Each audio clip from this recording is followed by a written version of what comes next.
In the film, an officer can be seen informing his NCOs of No. 1 Special Service Brigade's plan of attack using a map model, which illustrates the axis of advance from Queen Red Beach at La Breche to the Orne bridges. The 1st Special Service Brigade was later redesignated 1st Commando Brigade. The assault on Sword began at about 3 a.m. with an aerial bombardment of the German coastal defences and artillery sites. The naval bombardment began a few hours later at 7:30 when the first units reached the beach. These were the amphibious DD tanks of the 13th and 18th Hussars.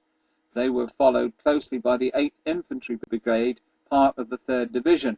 The 1st Special Service Brigade, under the command of Brigadier Lord Lovat, were led by No. 4 Commander, with the 2 French troops first, as agreed amongst themselves. Lord Lovat reputedly waded ashore wearing a white pullover and his battledress with Lovat inscribed on the collar, while armed with an old Winchester rifle.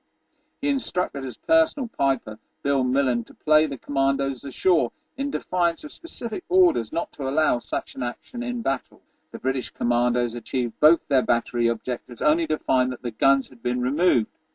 Leaving them mopping up to the infantry, the Commandos withdrew from Ouistreham to join other units of their brigade, moving inland to join up with the 6th Airborne Division.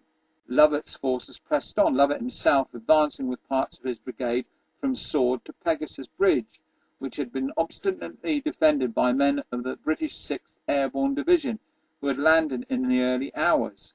The Commandos arrived late by about 2 minutes, for which Lord Lovat apologised to Lieutenant Colonel Richard Godfrey Pine Coffin of the 7th Parachute Battalion.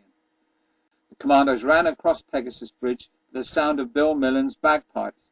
They went on to establish defensive positions around Ramville, east of the River Orne, and were relieved later in the day by elements of the British 3rd Infantry Division.